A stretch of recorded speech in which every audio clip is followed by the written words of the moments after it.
Hola de nuevo. Continuamos con la segunda parte de este tema de electrónica de potencia, que es la dedicada a dispositivos. ¿De acuerdo? Bueno, a ver, lo deseable en un dispositivo que se utiliza en el circuito de potencia de un convertidor electrónico, ¿cuál es? ¿Qué es? Bueno, pues lo primero es tener dos estados bien definidos, uno de alta impedancia y otro de baja impedancia. Lo segundo es poder controlar el paso de un estado a otro, de baja impedancia a alta impedancia, con facilidad y con una pequeña potencia de control. Después tener grandes capacidades de disipación y ser capaz de soportar altas tensiones en estado de bloqueo y grandes corrientes en estado de conducción y pasar de un estado a otro pues con la mayor rapidez posible. Entonces, pues, si lo ponemos así en una figura, pues vemos que en el caso de tener el interruptor abierto, pues las características ideales serían tener una resistencia infinito, no muy alta, sino infinito, ser capaz de soportar tensiones inversas, en este caso, infinitos, y el tiempo de puesta en conducción ser nulo. Mientras que cuando el interruptor este está cerrado, pues las características ideales serían la resistencia en directa sería 0 ohmios, la corriente que puede circular por el dispositivo sería infinito y el tiempo pues, de bloqueo de puesta en abierto sería cero. Bueno, pues como podéis comprender, este dispositivo no existe. Pero bueno, pues los que vamos a estudiar se acercan más o menos, unos más, otros menos, en algunas de sus características, a esta situación ideal. ¿De acuerdo? Para que veáis de lo que estamos hablando, pues vamos a suponer que tenemos este circuito con un transistor bipolar, que lo conocéis bien, y lo tenemos en estas condiciones. Cuando está cortado, pues en realidad aquí circula una pequeña corriente que es perdón, que es la corriente, la I sub CO, donde bueno, pues es muy pequeña, pues típicamente un miliamperio. ¿De acuerdo? Por tanto, ya la tensión que hay aquí no son 500, sino que son 499,95. Y la tensión en esta resistencia no es cero, sino que es por los 50 ohmios por los 50 por el miliamperio 50 milivoltios. Y cuando está saturado, pues aquí la tensión no es cero, sino que son 2 voltios, por tanto la tensión aquí no son 500, sino pues no es cero, es decir, la tensión aquí no son 500, sino 498, y la corriente no son 10 amperios, sino que son 9,96. En el caso ideal, pues sería cortado corriente cero, tensión VC, que la tenía que soportar el transistor en cortado serían 500 voltios y la tensión de resistencia cero. Y saturado pues serían 10 amperios, ¿por qué? Porque la VC de saturación vale cero. Entonces, bueno, pues en realidad no se cometen unos errores tan grandes, solo que hay que tener en cuenta cuál es la situación real, ¿de acuerdo? Muy bien. Entonces, si nosotros nos vamos a estudiar los dispositivos y podemos hacer, entre otras, pues esta clasificación que os proponemos. Tenemos por un lado dispositivos no controlados, donde nos encontramos con el diodo, que lo conocéis, semicontrolados el tiristor, que entiendo que no lo conocéis, y los controlados pues son los que se controlan por corriente, los BJT, es decir, los transistores bipolares, y los que se controlan por tensión, que tenéis el MOSFET, que lo conocéis, y el IGBT, que entiendo que no lo conocéis. ¿De acuerdo? Entonces, bueno, vamos a explicar cada uno de ellos. Empezamos con el diodo, que es un dispositivo de potencia no controlado. Fijaros ya el aspecto de lo que estamos hablando, ¿verdad? De los diodos de potencia, no, pues habitualmente esos que utilizáis en clase, pues el 1R4007, 4002, ¿verdad? Que son, pues, en fin, estos tienes que instalarlos con la llave dinamométrica y con las garras para poder insertarlo, ¿verdad? Entonces, fijaros una cosa. Un diodo de potencia son pues uno de los elementos que se utilizan en los convertidores electrónicos, pero tienen ciertas limitaciones, ¿os acordáis? Nosotros cuando definimos la matriz de conmutación, esta de aquí, dijimos que estos interruptores idealmente debían de ser bidireccionales y tener un terminal de control para poderlos llevar de estado abierto a cerrado. Bueno, pues estos son dispositivos unidireccionales y no poseen electrodo de control. ¿De acuerdo? Por lo evidente, hay otra circunstancia que hay que tener en cuenta, que es el tiempo de recuperación cuando está de conducción a bloqueo. Es decir, cuánto tiempo tarda el diodo en pasar de conducción a bloqueo. ¿Por qué? Porque eso lo que nos va a limitar es su utilización en alta frecuencia. ¿De acuerdo? Entonces, pues todas estas características que hemos visto son las que nos determinan su construcción. Es decir, un diodo de potencia es igual que un diodo con un NPN, exactamente igual que el 1N4007 que os decía pequeñito, ¿verdad? De un amperio. pero lo único que ocurre con él es que la superficie de sus capas es más grande, porque tiene que soportar mucha más corriente. Entonces, claro, hay un problema con esto. Si tú coges, nuestro diodo ideal sería este, ¿verdad? En conducción, que haya tensión nula y que soportase corrientes, tensiones inversas, las que fueran necesarias. Bueno, pues si tú coges el diodo para tener una tensión en directa pequeñita, es decir, para tener pocas pérdidas cuando está en directo, pues resulta que su tensión inversa de saturación es pequeña. Y si por el contrario quieres mejorar esta tensión inversa que soporta el diodo y lo dopas poco para tener una tensión inversa grande, pues resulta que la tensión en directa es más grande. Entonces hay que llegar a una solución de compromiso entre estas dos soluciones, ¿de acuerdo? Entonces, bueno, como decía antes, voy a pasar a la siguiente transparencia. Lo que limita el uso del diodo en alta frecuencia, en aplicaciones de alta frecuencia, pues es su tiempo de recuperación inversa. Es decir, tú tienes un diodo, le aplicas una tensión en directo, se establece le aplicas una tensión en directo, se establece la corriente y una vez que el diodo, digamos, establece la tensión en directa, pues ya está funcionando en directa. Vaya explicación. ¿De acuerdo? Bueno, pues fijaros lo que ocurre. Estando el diodo funcionando en directa, si yo quiero cortar ese diodo, tengo que aplicarle una tensión inversa. Bueno, pues fijaos, mirad lo que ocurre. Hay un momento en el que el diodo, este que tenéis aquí, este se llama tiempo de almacenamiento, está conduciendo en inversa, un periodo de tiempo pequeño. ¿Lo veis? Y esto se llama tiempo de caída. El tiempo de recuperación inversa es la suma de T4 más T5, que es el tiempo desde que la corriente se hace cero hasta que el diodo, hasta que en el diodo se establece la tensión que impone su circuito exterior, la tensión inversa que impone el circuito exterior. ¿De acuerdo? Entonces, en este trozo de aquí, durante este tiempo de recuperación inversa, el diodo está conduciendo corriente en sentido contrario. Valores típicos, pues 10 nanosegundos. En diodos rápidos, pues puede ser del orden de nanosegundos. ¿De acuerdo? Bien, aquí lo tenéis mejor. Este es el proceso de carga almacenada que tiene que ver pues con la capacidad que se forma en unión PN cuando el diodo está en conducción, que hay que descargar la carga de esa capacidad, ¿de acuerdo? Entonces, hasta que no se establece esta tensión inversa, que le impone el diodo externo, pues no puede volver otra vez de nuevo a disparar ese diodo. Por tanto, te limita su funcionamiento en alta frecuencia, ¿de acuerdo? Y con respecto a la puesta en on del diodo, pues lo mismo. Pasa un tiempo, el tiempo de su vida, ¿verdad? Hasta que el diodo establece su tensión umbral en su pornes, ¿de acuerdo? Entonces, en general, el tiempo de encendido del diodo es mucho más pequeño que el tiempo de apagado, ¿de acuerdo? Bueno, en fin. Entonces aquí lo tenéis, este sería el comportamiento de un diodo ideal y este es el comportamiento de un diodo real, ¿vale? Este es el tiempo de recuperación directa como os he comentado anteriormente. ¿Qué problema tenemos con estos diodos, con estos tiempos de recuperación tanto inversa como en directa, especialmente con el tiempo de recuperación inversa, que es el más grande?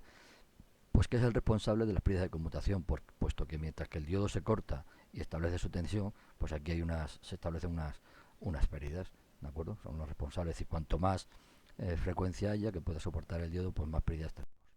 Y aquí tenéis pues, los diodos de los que estaba hablando. Fijaros, este de aquí, 600 voltios en miliamperios. En miliamperios no es ninguna tontería. Esto es en alta tensión, fijaros cómo son. Son 4000 voltios, pero 0,45 amperios, pero fijaros la potencia que tiene que disipar esto de aquí. ¿De acuerdo? Mirar este de aquí, estos se usan para rectificadores. Este de aquí también, 1500 voltios, 168 amperios. Es decir, tienen un aspecto pues diferente a los que estáis acostumbrados a utilizar. ¿Vale? Bueno, vamos a ver ahora los transistores. Los transistores son dispositivos controlados en corriente los bipolares, los BJT, y en tensión los MOSFET y los IGBTs. ¿De acuerdo? Bueno, pues los transistores de potencia son dispositivos que se parecen más al dispositivo ideal en el sentido de que tienen un tercer electrodo, que es el que marca el paso del estado de conducción a bloqueo y el paso de bloqueo a conducción. ¿De acuerdo? Tenemos los bipolares, aquí solo vamos a estudiar los de silicio, que son los de potencia, los de germanio no se utilizan en potencia, los de efecto de campo, los MOSFET, y los transistores bipolares los transistores bipolares de puerta aislada o IGBTs. ¿De acuerdo? Bueno, los bipolares son los que conocéis bien. Estos se caracterizan porque pueden controlar altas potencias eh, en frecuencias moderadas altas y su característica importante, que se controlan por corriente. ¿De acuerdo? mientras que los transistores de MOSFET, pues las potencias a las que trabajan son menores que las bipolares, son potencias medias bajas, se utilizan en convertidores de alta velocidad de conmutación, por ejemplo inversores, por ejemplo conmutadores de convertidores continua a continua, y se controlan por tensión. Importante esta característica, ¿de acuerdo? O sea, fijaros, estos potencias altas, potencias medias, frecuencias moderadas altas, alta frecuencia, son los que más velocidad de conmutación tienen, y estos se controlan por corriente, y mientras que los MOSFET por tensión, cosas que ya conocíais. ¿De acuerdo? Y después tenemos los transistores bipolares de puerta aislada, los IGBT. Estos son unos híbridos entre los bipolares y los MOSFET. Se controlan por tensión. Son rápidos, más rápidos que los bipolares, pero no tanto como los MOSFET, y son robustos en el sentido de que pueden soportar potencias grandes, pero no... Bueno, potencias grandes en realidad los modernos que hay ahora tan grandes como los transistores históricamente, como transistores bipolares me refiero, históricamente, ¿de acuerdo? ¿Cuáles son las principales características que hemos de mirar en este tipo de dispositivos? Bueno, pues cuál es la intensidad máxima en conducción, pues la intensidad de colector en los bipolares y en los IGBT, o la intensidad de drenador en los MOSFET, cuál es la tensión de ruptura colector-emisor, la tensión inversa máxima de VC o drenador fuente, ¿de acuerdo? ¿Cuál es la tensión saturación colector-emisor? ¿O cuál es la resistencia en directo de cuando está saturado un MOSFET? ¿Cuál es la potencia máxima disipable en régimen continuo? El tiempo de conmutación. Pero siempre lo que tenemos que tener claro es que esto siempre lo vamos a hacer funcionar en corte y en saturación, nunca en zona activa. Nunca en zona activa. ¿De acuerdo? Bueno, aquí tenéis pues perdón, una tabla para que os hagáis una idea. Lo que es de destacar es que la intensidad de excitación en este tipo en los bipolares de silicio es alta, yo diría que es muy alta, mientras que los defectos de campo y en los IGBTs pues es muy baja, ¿de acuerdo? Y fijaros los tiempos son pues los más rápidos son los transistores, tiempos de corte, pues los más rápidos son los transistores bipolares, después seguidos de los IGBTs y los transistores bipolares, ¿de acuerdo? Bueno, vamos a estudiar ahora los transistores bipolares. Aquí os hemos puesto unas fotos representativas, ¿verdad? Tenemos aquí el 2N3055, una auténtica leyenda, al menos en la gente de mi promoción. Y aquí tenéis pues otros transistores, ya esto es un medio puente, que vienen integrados de semicron, y aquí bueno otro de Fuji, que es también un medio puente, ¿de acuerdo? Bueno, los conocéis bien, los transistores bipolares, pueden ser NPN o PNP, NPN, PNP, ¿de acuerdo? Y ahora aquí se me ha olvidado comentaros que en saturación, pues la tensión colector-emisor, pues bueno, aquí pongo 0 voltios, pues sabéis que al orden de 2 voltios, aunque si las corrientes aumentan, pues puede llegar a ser mayor, ¿de acuerdo? Y está la curva clásica de salida de un transistor bipolar que conocéis todos. Aquí tenemos la tensión colector-emisor, aquí la intensidad de colector, y estas las diferentes corrientes de base que me controlan el punto de polarización, ¿de acuerdo? Entonces nosotros vamos a trabajar siempre en esta zona de aquí, zona de saturación, ¿de acuerdo? O bien en corte. Bueno, estas corrientes no se corresponden con un transistor de potencia, ¿de acuerdo? Mirad, en esta curva, esta curva aquí hay la he puesto porque hay una cosa importante, que es, bueno, conocéis de sobra ya la ruptura primaria, que es una ruptura por avalancha, pero fijaros esta de aquí, en los bipolares sucede una cosa delicada, que es que en el momento de la conmutación aparecen efectos térmicos, es decir, aparecen puntos calientes, un fenómeno complejo de entender, en donde que provocan la destrucción de la unión, por tanto la destrucción del transistor. Eso es un asunto delicado que pues que nos estropea los transistores unipolares, que hace que se estropeen, ¿de acuerdo? ¿Cuáles son las desventajas? Pues las desventajas que tienen es la dificultad para llevarlos y mantenerlos en saturación, porque hay que inyectar esa corriente de base durante todo el tiempo que esté funcionando que esté en conducción el transistor. Y para que os hagáis una idea, pues una corriente de colector de 90 amperios supone una corriente de base de 18. Claro, hacer un circuito de control con una corriente de base de 18 amperios, teniendo en cuenta que la V base emisor no va a ser 0,6, va a estar por encima de 0,6, pues ahí tenemos ya una pérdida de impotencia, y después que el control por corriente es mucho más complejo que el control por por tensión, pero mucho, mucho más complejo, como ya conocéis todos vosotros a poco que hayáis hecho, eh, que habéis manejado estos dispositivos, ¿de acuerdo? Y después hay otro problema, y es que una vez que tengo el transistor saturado, para cortarlo y cortarlo rápido, lo que debería de hacer es inyectar por la base corrientes negativas. Claro, y hacer un circuito ya que encima me inyecte corrientes negativas, pues ya es complicado. ¿De acuerdo? Entonces, por lo que decía antes, la potencia puesta en juego es grande. Y el tiempo de conmutación de un estado a otro pues es grande. ¿Por qué? Porque tiene efectos capacitivos que aparecen en la unión y después tenemos el efecto de combinación, difusión del propio efecto transistor. Tiempo de retardo. Este de aquí, T sub D, es el tiempo de retardo. Disculpar el despiste. ¿Vale? Para acortar ese tiempo de retardo, tengo que dar un pulso de corriente aquí. ¿De acuerdo? Después, durante el tiempo que lo tengo en saturación, tengo que mantener una I de base grande y a la hora de cortarlo tengo que inyectarle una corriente negativa.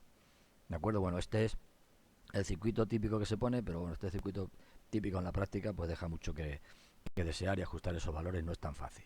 Entonces, ¿lo veis? Ahora, ¿qué problema tienen los tiempos de subida y los tiempos de bajada? Pues que son los que nos generan las pérdidas por conmutación, ¿lo ves? Mientras que aquí se satura y mientras que la tensión VC baja a 0 voltios idealmente, 2 voltios o más en realidad, pues aquí tenemos nuestras pérdidas de conmutación que los limitan su funcionamiento en frecuencia. ¿De acuerdo? Como ya conocéis, son proporcionales a la frecuencia. Cuanto más conmutaciones, pues más pérdidas tengo por conmutar. ¿Vale? Entonces, bueno, pues lo suyo para utilizar este tipo de dispositivos es hacerse con unos drivers adecuados del fabricante que nos generen esta onda de corriente I sub B para tener una buena conmutación en el transistor. Lo veis aquí. Hay otros sistemas que lo que nos meten es este diodo aquí en serie. Lo veis aquí en serie con el driver este. ¿Para qué se pone ese diodo? Se hace para no llevar al transistor a una saturación fuerte, de manera que luego podamos cortarlo en menos tiempo. ¿De acuerdo? Es decir, para que podamos hacer las conmutaciones más rápido, a costa de no llevar al transistor a su plena saturación y a costa de tener más pérdidas en conducción. ¿De acuerdo? Muy bien. Bueno, vamos a pasar ahora a los transistores de efecto de campo, los MOSFET.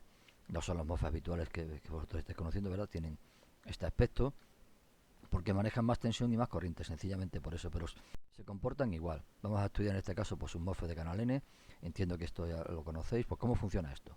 Pues tú pones aquí una tensión positiva entre la puerta y la fuente, y si esa tensión es superior a la tensión umbral, esta tensión para llevar la saturación suele estar alrededor de 10 voltios, pues se establece aquí un canal N, con lo que tú ya se produce la conducción del drenador a la fuente. Entonces fijaos, esta capa de aquí, que es una capa de metal, que tiene una impedancia típica de entre 1 y 10 megas, hace que la corriente de entrada a la puerta pues sea muy baja. Y junto con esta tensión de aquí, que es baja también, pues la potencia de control es muy baja. Y por otra parte, los tiempos de tiempo de TEON y TEOF son mucho más bajos, porque aquí no estamos con fenómenos de recombinación y de difusión, como el caso del transistor bipolar, sino que estamos con transistores de efecto de campo. Por tanto, pues conmuta mucho más rápido. Y hay una cosa aquí muy importante que voy a comentar después, que no quiero que se me olvide, que es el coeficiente de temperatura. Los MOSFET tienen coeficiente de temperatura positivo, ¿de acuerdo? Que lo comentaré a continuación. Bueno, esto es lo que os he estado comentando antes. ¿Cuál es la curva característica de un MOSFET? Pues como bien conocéis, aquí tenemos la tensión VDS y aquí tenemos la corriente I sub D. Esta línea es lo que nos separa la zona óhmica, o la zona lineal, de la zona de saturación. ¿De acuerdo? En esta zona no trabajamos, ¿de acuerdo? Trabajamos siempre en saturación. Como decía antes, muy importante, que tiene el coeficiente de temperatura positivo. ¿Eso qué quiere decir? Pues a ver, lo que quiere decir es que cuando un MOSFET se calienta, su resistencia interna sube, es decir, la resistencia del canal este sube, y por tanto, ¿qué ocurre? Que absorbe menos corriente. Eso es pues muy bueno. ¿Por qué? Porque en realidad, ¿cómo se hacen los MOSFET de potencia? Se integran miles de MOSFET en paralelo, ¿de acuerdo? Y ellos solos se van autorregulando. Sin embargo, ¿cómo es el coeficiente de temperatura en un bipolar? Pues en un bipolar es negativo. ¿Y eso qué quiere decir? Que cuando un bipolar se calienta, lo que hace es bajar su resistencia colector-emisor. ¿Y eso qué quiere decir? Pues que empieza a absorber, si los pones, imagínate que tú quieres más corriente y pones varios en paralelo, pues lo que ocurre es que, como no son idénticos, pues el que más se calienta absorbe más corriente y acaba destruyéndose. Entonces habría que ecualizarlos poniéndoles una resistencia en serie, ¿de acuerdo? Bueno, aquí tenéis esto de aquí, además no tienen problemas de ruptura por avalanchas, de puntos calientes ni nada de eso, ¿de acuerdo? Entonces, y la resistencia que tienen en conducción son muy bajas, del orden de miliohmios, como vamos a ver dentro de nada. Estas son las pérdidas que tienen en conducción. Esta RDSON son miliohmios, ¿de acuerdo? Lo veremos en un momento, ¿de acuerdo? Eh, ¿Qué inconvenientes tienen? Bueno, pues por desgracia no pueden manejar potencias tan elevadas como los BJT. Eso es un problema porque estos dispositivos son de lo mejor que hay. Su uso entonces está recomendado para potencias medias o bajas, pero que tienen una alta velocidad de conmutación, por ejemplo. Convertidores continua, como los que tenéis en la placa base de un PC, por ejemplo. Sistemas de inversores para controlar motores, un inverter cuando la potencia no es grande. Generadores de alta frecuencia para inducción de calor, insisto, cuando las potencias no son grandes. Generadores de ultrasonido, amplificadores de audio, los amplificadores clase de audio, estos que vamos, muy sencillos y que te dan ahí 1000 vatios de potencia, que vamos, meten funcionando en clase D, ¿verdad? Los transmisores de radiofrecuencia. Y bueno, mi consejo, tú cuando quieras accionar un MOSFET, usa un driver. Seguramente habréis hecho alguna práctica en algún laboratorio donde habéis utilizado un MOSFET para controlar un motorcito, ¿verdad? Ponéis aquí el motorcito y tal, aquí le sacáis un 1 desde vuestro microcontrolador sin ningún problema. Muy bien, cuando tienes un MOSFET que está referenciado a tierra y aquí le metes una tensión, un microprocesador puede darte la corriente necesaria para activar esto. Aquí no vas a tener nunca ningún problema, ¿de acuerdo? Pero sin embargo, cuando tengas sistemas en un puente Nache como este de aquí, que estamos viendo medio puente, no hay manera de disparar este de aquí. Tienes que meterle una tensión mucho más alta, que este de aquí no vas a conseguir dispararlo fácilmente, a no ser que utilices un driver. Fijaros, este driver aquí es uno de International Rectifier, que mete una corriente cuando vas a disparar de 2 amperios, y cuando vas a cortar te extrae una corriente de 2 amperios y saca una corriente entre 10 y 20 voltios. ¿Entiendes? Si tú tienes aquí con 5 o 3,3 lo puedes disparar, pero aquí tienes que meterle alrededor de 20 voltios o más, si no, no lo disparas. ¿De acuerdo? Entonces, por eso os decía que mejor utilicéis los drivers y os olvidáis de problemas. Y aquí tenéis pues uno de estos de aquí es una pastilla donde está todo integrado, incluso algunos de estos comprador también lo tienen dentro. Entonces nada, tú aquí atacas con TTL y sin ningún problema disparas tu driver, tu MOSFET, ¿de acuerdo? Aquí los tenéis con más detalle, ¿de acuerdo? Esto es lo mejor, lo más cómodo de utilizar, ¿vale?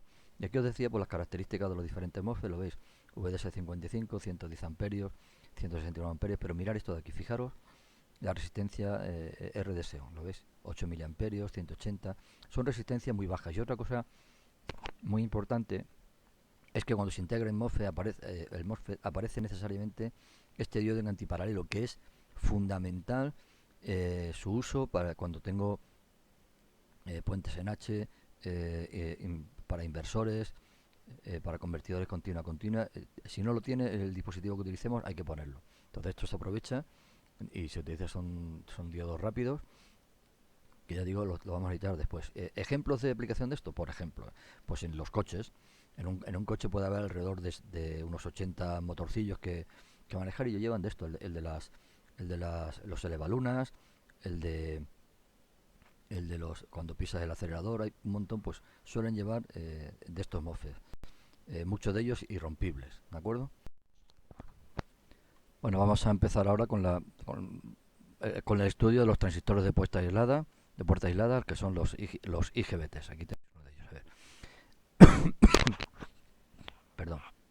Un IGBT en realidad, ¿qué es? Pues es un híbrido que trata de aunar en él pues lo mejor de los bipolares, y lo mejor de los bipolares que es su robustez, es decir, que pueden conducir grandes corrientes, ¿de acuerdo? Y lo mejor de los MOSFET, que es su facilidad para su manejo, es decir, se pueden pasar de un estado a otro con tensión y con muy poca potencia. Pues eso es un IGBT. por la parte de disparo lo vemos como un MOSFET y por la parte de potencia lo vemos colector emisor. Fijaros que esto no es base, sino que es que de puerta. Entonces, y tienen la alta capacidad para emar corrientes, la robustez de los bipolares. ¿De acuerdo? ¿Qué problema tiene? Dos problemillas. Primero, que no son tan rápidos como los MOSFET, son más lentos que los MOSFET, y no tienen un diodo parásito, y al no tenerlo, pues hay aplicaciones en las que hay que ponerlo por fuera. Hay que poner un diodo Shockley, un diodo fast en antiparalelo entre el colector y el emisor. Son dos problemillas, pero son los dispositivos que actualmente más se están utilizando, ¿de acuerdo? Entonces, pues nació debido a la búsqueda de aunar las ventajas, lo mejor de los MOSFET y lo mejor de los bipolares, perdón. Su circuito equivalente pues es esta de aquí, o sea, lo podíamos ver eh, como una puerta por aquí y aquí como un transistor bipolar, ¿de acuerdo? Bueno, entonces, ¿dónde se utilizan los IGBTs? Pues aquellas aplicaciones en donde hay bajo ciclo de trabajo, baja frecuencia de conmutación. 20 kHz no tiene nada que ver con los MOSFET cuando lo estamos utilizando en la placa, por ejemplo, de un PC a frecuencias muy altas. Estamos hablando por encima de centenas de kilohercios. Pequeñas variaciones entre la entrada y la carga y aplicaciones en alta tensión y alta potencia. Más potencia que los MOSFET. Esto es la característica que lo diferencia de los MOSFET. Esta y la aplicación en frecuencia. Aplicaciones típicas, pues control de motores, que estamos hablando pues de no muchos kilohercios de conmutación, pues típicamente con 20 kHz ya nos vale. Sistema de alimentación ininterrumpida, sistema de soldadura, iluminación en baja potencia. En esas aplicaciones, aunque ponga 5 kHz, eso son mucho para un IGBT. ¿De acuerdo? Son aplicaciones típicas de los IGBTs. ¿De acuerdo? Cada vez además están copando nuevas aplicaciones. La curva característica es muy curioso porque aquí es como si fuera, es como en los ejes de ordenadas y decisas, es igual que la de un bipolar. Aquí tenemos tensión colector-emisor y aquí intensidad de colector. Pero ¿qué ocurre? Que lo que tenemos aquí no son I de base, son tensiones de puerta, ¿de acuerdo? Para llevar nuestro transistor a la saturación, ¿lo veis? Entonces, ¿cómo se controlan esto? Pues exactamente igual que los MOSFET, es decir, los mismos drivers que nos sirven para controlar los MOSFET nos sirven para controlar los IGBT, exactamente lo mismo. Y aquí fijaros una característica importante, es que esta resistencia dinámica es prácticamente constante, no tiene esa pendiente que tenían los bipolares con la saturación, ¿de acuerdo? Entonces, así, esto es lo que tenemos aquí, pues exactamente igual, nuestra ruptura por tensión inversa excesiva, nuestra zona de corte, nuestra zona de avalancha cuando paso de la tensión VDS y nuestra zona de saturación, ¿de acuerdo? Bueno, una vez que hemos acabado estos dispositivos, digamos transistores, MOSFET, bipolares y IGBTs, pues hay una tendencia nueva que es lo que se ha denominado como módulos inteligentes o Smart Power. O sea, son componentes inteligentes que se aprovechan de la capacidad de integración para incluir dentro de un mismo dispositivo, pues, por ejemplo, limitadores de intensidad, es decir, evitan que si la intensidad es excesiva por los transistores, pues cogen y desconectan el dispositivo, ¿de acuerdo? Después los puedes encapsular también lo que es el mismo driver, como decía antes, dentro del mismo de la misma cápsula. Pueden llevar octoacopladores para evitarse problemas, protección frente a sobreintensidad, como he dicho antes, contra cortocircuitos, monitorizan la temperatura, y en un solo dispositivo pueden incluir varios transistores simultáneamente. Por ejemplo, pongo esto de aquí, esto es fijaros cómo es esto, es un puente trifásico, esto de aquí que sería para controlar un motor asíncrono trifásico, por ejemplo, ¿vale? Con el driver, tú lo atacarías fácilmente, y esto lo lleva para un frenado con continua, 1200 voltios, 75 amperios, en este módulo, ¿de acuerdo? Y mira, os presento como curiosidad, estos son como curiosidades, no es algo de materia exigible, ¿de acuerdo? Porque de estos hay 15.000 en los catálogos. Por ejemplo, este de aquí, para que os hagáis una idea, este es un puente que funciona entre 600 voltios, 10 amperios, trifásico, para construir inversiones. La velocidad, frecuencia de conmutación típica 15 kHz, tiene un termistor para monitorizar la temperatura, y se utiliza pues en inversores de hasta 800 vatios en tensiones hasta de 100 a 253, por ejemplo, para, para control de motores, control de velocidad de motores. ¿Dónde se pueden utilizar este control de velocidad de motores? Por ejemplo, en los aire acondicionados, en los inverters. Llevan protección frente a sobrecorriente, sensado de corriente para medir, por ejemplo, si queremos medir el par que estamos metiendo, y llevan una protección frente a bajo tensión. Es decir, si la tensión de alimentación cae, el dispositivo se corta y no corta todos los transistores que lleva dentro, no hay ningún problema con él. ¿De acuerdo? Aquí lo tenéis, lo que lleva internamente. Y este, por ejemplo, este de aquí pues es otro específico que se ha hecho, pues también va en alterna de 100 a 253 voltios en trifásico, y se utiliza, pues está pensado para aires acondicionados y lavadoras. O sea, que decir, de esto hay infinidad de dispositivos específicos para un determinado tipo de aplicaciones. Por ejemplo, esto que os decía, ¿lo ves? Tú pones aquí la parte de potencia con su driver y tu CPU, y luego tienes que controlar es, a ver, he alcanzado la temperatura, no lo he alcanzado, leer el mando, y lo demás lo hace, son dar órdenes digitales a toda la parte de control, y te has quitado un problema tremendo de en medio. ¿De acuerdo? Lo mismo para el control de las luces de los coches, exactamente igual. Ha simplificado muchísimo todo el control de esto, porque ha hecho fácil la electrónica. En realidad lo controlas dando señales digitales, controlas toda la parte de potencia.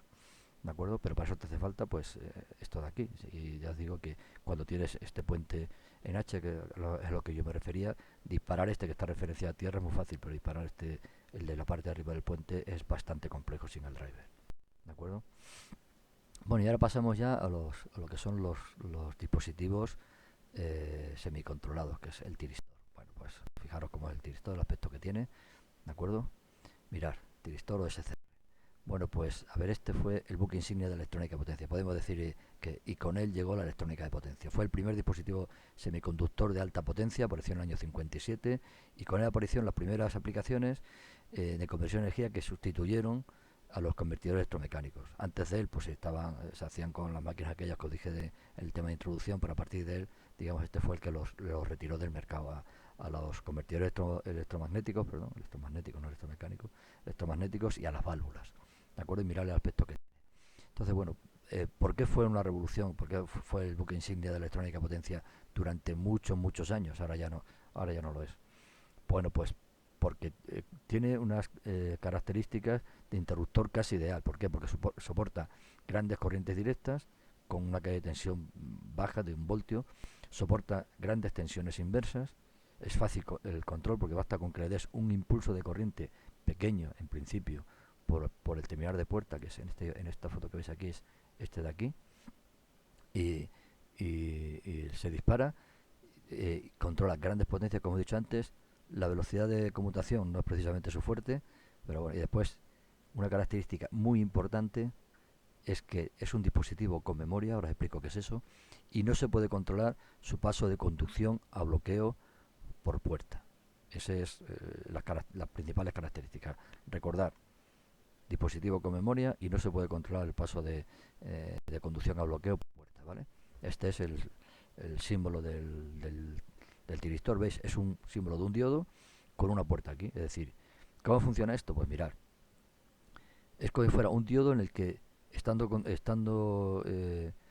la tensión ánodo-cátodo positiva, yo puedo elegir el momento en el que se pone a conducir, dándole un impulso por el terminal de puerta. Es una estructura de 4 capas, hay tres uniones, ¿de acuerdo? Y normalmente pues se hacen siempre de silicio, ¿de acuerdo? Siempre se hacen de silicio los tiristores, ¿de acuerdo? Entonces, bueno, pues como he dicho antes, es como un diodo en el que yo decido, en el momento en el que entra a conducir, siempre y cuando la tensión ánodo-cátodo y la corriente que se establezca, ánodo-cátodo es positiva, la corriente que se establezca sea mayor que una determinada corriente que se llama corriente de mantenimiento. ¿De acuerdo? Si no, no lo pones a conducir. ¿De acuerdo? Bueno, lo mejor es que veamos cómo es la curva. Esta es la curva ideal del tiristor, ¿vale? La ideal, y esta es la real. Fijaros una cosa. Cuando el diodo está en inversa, pues eso se comporta Es decir, a inversa me refiero cuando el tiristor está en inversa, es decir, cuando entre ano y cátodo del tiristor hay una tensión inversa, se comporta como un diodo en inversa. Es decir, prácticamente como un interruptor ideal. ¿De acuerdo? Cuando está en directa, pues si tú no le das ningún disparo por la puerta, pues nada, se comporta como un diodo en directa. Pero si estando en este cuadrante de aquí, en este primer cuadrante, tú le das un impulso por puerta, él entra en conducción. Así, y se comporta como un diodo en conducción. Coño, he dicho que cuando está en directa, él está cortado, que me he equivocado ahí, perdonadme, él está cortado. Pero si tú le das un impulso por puerta, se pone a conducir como un diodo, con una tensión umbral, digamos, baja, típica de 1 voltio. ¿De acuerdo? O sea que es como un diodo en el que tú controlas el momento en el que entra a conducir.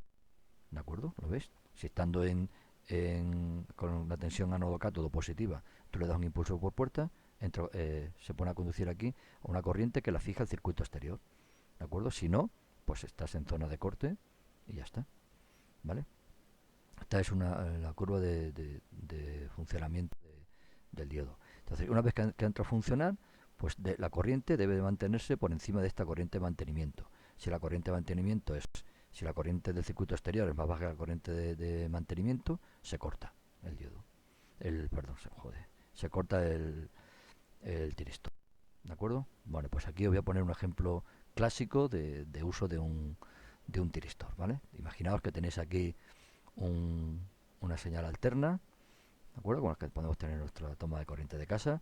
Aquí tenemos un tiristor y aquí le aplicamos los impulsos de puerta con un determinado ángulo que que lo vamos a denominar alfa. Bueno, pues cuando yo doy este impulso de puerta, ¿qué ocurre? Que la tensión ánodo-cátodo es positiva. Como es ánodo-cátodo es positiva, el tiristor entra en conducción y tenemos aquí esta corriente. Como esta es una resistencia, pues sigue justamente, se pone el nivel de la tensión que tocaría aquí. La corriente dejaría pasar esta corriente de aquí, ¿lo veis? Entraría a conducir y mi corriente, perdón, esta tensión de aquí. Es decir, cogería y dejaría pasar directamente este trozo de señal. Y la corriente sería pues la tensión entre la resistencia con la misma forma que la tensión, puesto que tenemos una carga resistiva, no, están en fase. ¿De acuerdo? En el semiciclo negativo da igual que tuviéramos aquí impulso por puerta, da igual, ¿de acuerdo? Y en el siguiente semiciclo positivo volvemos a dar otro impulso con el mismo ángulo de desfase alfa.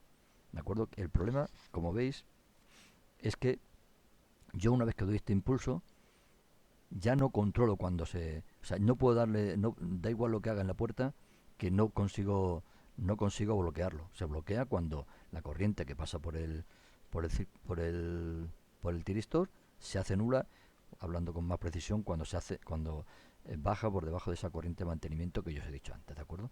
Entonces aquí ya se corta el tiristor otra vez, ¿de acuerdo? Hasta que vuelva a dar otro impulso por puerta cuando la tensión ánodo-cátodo sea positiva. Así lo tenéis, ¿de acuerdo? Muy bien. A ver, hay tiristores de muy alta potencia, como podéis ver, fijaros, 1300 voltios, 1800 amperios, 500, 240 amperios. Y mirar, esto de aquí es pues lo típico que se utiliza pues en todos esos sistemas donde se hace la, la, el transporte de energía eléctrica en alta tensión y en continua. Por ejemplo, esto puede ser el típico de lo que hay como habrán contado ya, ¿verdad?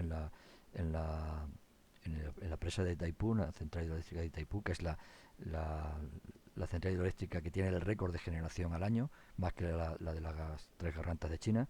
Y ahí lo que se hace es que, sabéis que está entre Brasil y Paraguay. Paraguay le vende prácticamente toda la producción a Brasil, entonces como los paraguayos funcionan con 50 Hz, los brasileños con 60, pues lo que hacen es que meten un rectificador y está hecho así, que tienen un montón de tiristores en serie para trabajar la tensión adecuada y un montón en paralelo para poder conseguir la potencia adecuada. Y fijaros cómo es el aspecto que tiene, ¿de acuerdo? Entonces se hace ya, lo poníamos siempre, dos tiristores en antiparalelo, ¿de acuerdo? Entonces, cuando está en el semiciclo positivo, aquí, si no recibe ningún impulso por puerta, pues está bloqueado. Si recibe un impulso por puerta, entra en conducción. ¿De acuerdo? Y cuando estamos en el semiciclo negativo, si no recibo ningún impulso por puerta, está bloqueado.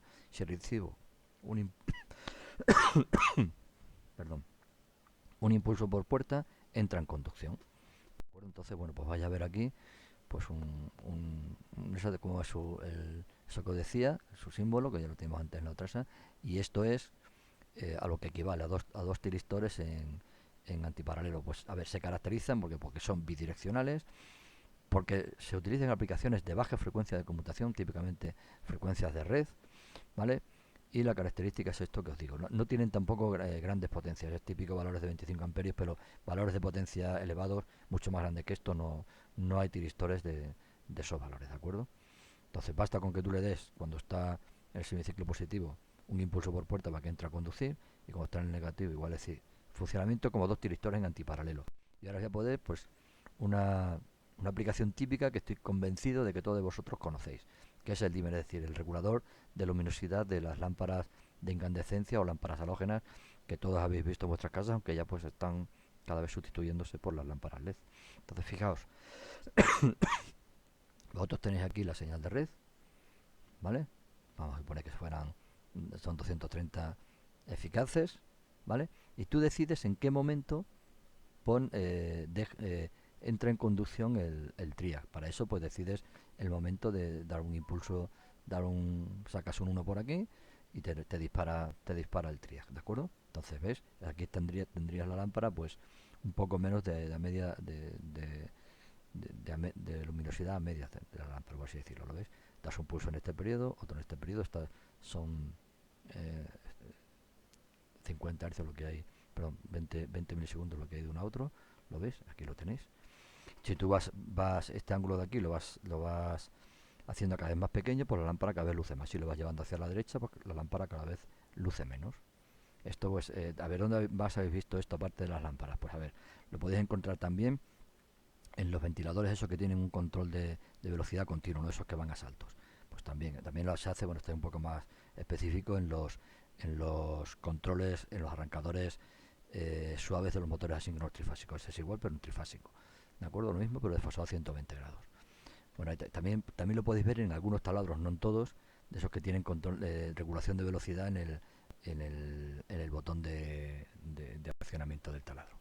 ¿De acuerdo? Estas son aplicaciones muy sencillas que lo veis en mil sitios. Bueno, vamos a estudiar ahora lo que es el GTO, el tiristor de bloqueo con bloqueo por puerta, que viene a suplir, pues, viene a cubrir el problema que tienen los tiristores, ¿verdad? De que yo no los podía bloquear. Un tiristor se bloquea cuando la corriente que pasa de ánodo a cátodo, pues se baja por debajo de la corriente de mantenimiento. Bueno, pues esto es lo que os he dicho antes. O sea, cuando meto corriente de puerta negativa, lo que hago es que subo la corriente de mantenimiento. La subo tanto que al final, pues, la subo por encima de la corriente del circuito y ya, pues, bloqueo el GTO. ¿De acuerdo? Entonces, fijaros cómo es la curva de corriente de puerta que yo tengo que utilizar para manejar los GTO, para conducirlo y para bloquearlo. ¿Ves? Esto que os decía, o sea, tengo que darle un impulso primero de puerta, después lo bajo, pero tengo que mantenerla durante todo el tiempo en el que GTO esté conduciendo. Mientras que con el tiristor o con el triac, ¿verdad? Era un pulsito que yo le daba aquí y listo. Pulsito pequeño de 3, entre 3, 5, 8 milisegundos como mucho. Fijaros que cada semiciclo, nosotros aquí en España, 50 Hz de la red, pues son 20 milisegundos, o sea que es poco tiempo. Y después, para bloquearlo, tengo que meter una corriente inversa que es además muy grande, es mucho más grande que la corriente directa. ¿De acuerdo? Y claro, generar estos circuitos de control pues no es fácil. Tienes que hacerlo pues con los drivers que te dé el fabricante. No son nada fácil, pero no, hay GTOs 6.000 amperios, 6.000 voltios y bueno, lo que decía antes, esta corriente inversa de puerta es alta, pero realmente alta, puede ser un tercio de lo que necesita. Entonces, pues la recomendación es, si no hay forma de manejarlo, pues que utilizar el driver, ¿de acuerdo? Entonces, fijaros, a medida que los IGBTs han ido subiendo en prestaciones, en capacidad se han hecho cada vez más robustos, es decir, soportan más corrientes en directo y más tensiones en inversa, van desplazando a los GTO, pero los GTO tuvieron, digamos, entre comillas, su momento de esplendor, y por ejemplo, los primeros trenes de alta velocidad a Sevilla, el AVE de Sevilla, llevaban los inversores estaban hechos con GTO, además lo diseñaban pues aquí en Pinto, en una empresa que se llama Cepsa, aquí al lado, ¿vale? Entonces, y utilizaban GTOs y ahora, en fin. Y después, bueno, pues hay una evolución última, o penúltima, mejor dicho, que es un tiristor conmutado por puerta integrada, que fue presentado por ABB en los 90 y que, bueno, pues mejora todo lo que hemos visto hasta ahora, y que son, por ejemplo, pues los que llevan la inmensa mayoría de los de los inversores de los generadores de Gamesa. Están hechos, los inversores están hechos con IGCT, se disparan de hecho con luz, con fibra óptica, para evitarse problemas con la parte de control y que se someta a algún pico espurio de tensión o de corriente y se cargue la parte de control, ¿de acuerdo? Y bueno, pues tienen este aspecto, esto pues como curiosidad, por así decirlo, ¿vale? Esto es lo que lleva dentro, lleva mucha electrónica de control ya, no solo los tiristores, ¿de acuerdo? Entonces, bueno, hacemos un resumen de los dispositivos. El tiristor, ¿qué ventajas tiene? Pues que puede controlar altas potencias, con potencia de control pequeñas. El inconveniente, pues que no puedo controlar, no puedo bloquear la voluntad. El bloqueo se produce cuando la corriente pasa por cero. Bueno, hay circuitos que fuerzan ese bloqueo, pero bueno, y después los tiempos de conmutación, pues estamos hablando de algunos microsegundos. Después tenemos el resistor de potencia, el bipolar, el BJT, tiene tiempos de conmutación más pequeños, y el inconveniente que tiene es que para que conduzca tienes que inyectar una corriente de base que es muy alta. Recordad el ejemplo que os ponía, 90 amperios, que es poco, pues tienes que meterle 18 de corriente de base. Entonces eso es delicado. ¿De acuerdo? Los MOSFET, ¿qué ventajas tienen?